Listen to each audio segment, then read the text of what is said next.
الحمد للہ الذی لم يتخذ ولدا ولم يكن له شریک فی الملک ولم يكن له ولی من الذل وکبرہ تکبیرا اما بعد۔ سامعین محترم، آج صدقہ فطر کی فرضیت و مشروعیت اور صدقہ فطر کی حکمت کے بارے میں مختصر بیان کروں گا۔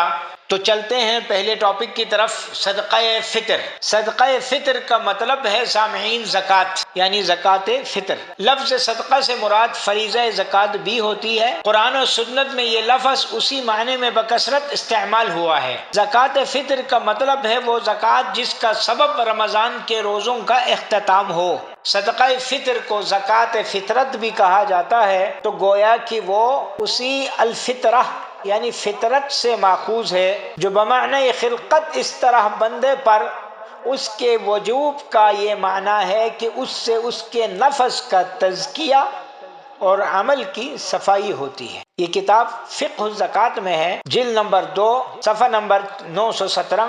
دوسرے نمبر پر ہیں جناب علی صدقہ فطر کی فرضیت و مشروعیت۔ صدقہ فطر ایک ایسا فریضہ ہے جس کو رسول اللہ صلی اللہ علیہ وسلم نے مسلمانوں پر فرض قرار دیا ہے۔ حضرت عبداللہ بن عمر رضی اللہ عنہما سے روایت ہے، فرض رسول اللہ صلی اللہ علیہ وسلم زکاة الفطر من رمضان ساعا من تمر او ساعا من شعیر على العبد والحر والذکر والانثى والصغیر والکبیر من المسلمین۔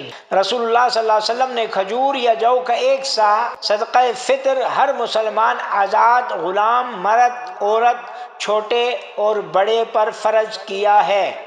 صحیح بخاری حدیث نمبر 1503 اور صحیح مسلم حدیث نمبر 984۔ سامعین محترم، صدقہ فطر کی حکمت۔ صدقہ فطر شعبان 2 ہجری میں فرض ہوا تاکہ روزہ دار کی ان لغو اور بیہودہ باتوں سے پاکیزگی کا سبب بنے جن میں وہ دوران روزہ مبتلا ہوا ہے، اور یہ بھی کہ دوران روزہ اس سے جو کوتاہیاں ہوئی ہیں ان کی تلافی کا سبب ہو، اس لیے کہ نیکیاں برائیوں کو لے جاتی ہیں۔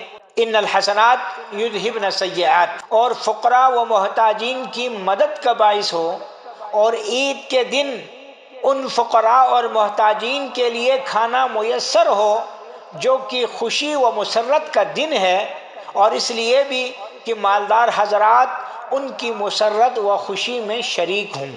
اس لیے صدقہ فطر روزہ دار اور ان کی طرح نفساء یعنی نفاس والی عورت اور چھوٹے بچے پر بھی فرض ہے۔ حضرت عبداللہ بن عباس رضی اللہ تعالی عنہما کا بیان ہے، فرض رسول اللہ صلی اللہ علیہ وسلم زکاة الفطر طہرۃ للصائم من اللغو والرفث وطعما للمساکین، کہ نبی کریم صلی اللہ علیہ وسلم نے صدقہ فطر روزے دار کو بیہودگی فحش باتوں سے پاک کرنے کے لیے نیز مسکینوں کے کھانے کا انتظام کرنے کے لیے فرض کیا گیا ہے۔ صحیح بخاری اور مسلم۔ صدقہ فطرہ دینے سے ماہ رمضان اور روزے کی تکمیل پر اللہ عز و جل کی شکر گزاری کا اظہار بھی ہوتا ہے۔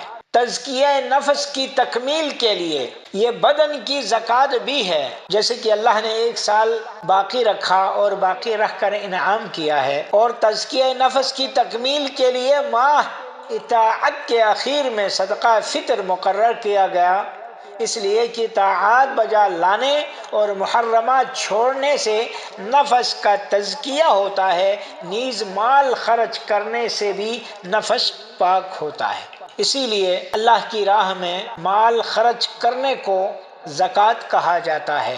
اللہ تعالیٰ سے دعا ہے اللہ تعالیٰ ہمیں شریعت کو سمجھنے، شریعت کے امور کو سمجھنے کی توفیق عطا فرمائے، اور رمضان میں جہاں کثرت عبادت ہے وہاں آخر میں صدقہ فطر بھی ادا کرنے کی توفیق عطا فرمائے، اور جو کچھ ہم صدقہ فطر عطا کرے اللہ تبارک و تعالی اپنی بارگاہ میں شرف قبولیت بخشے۔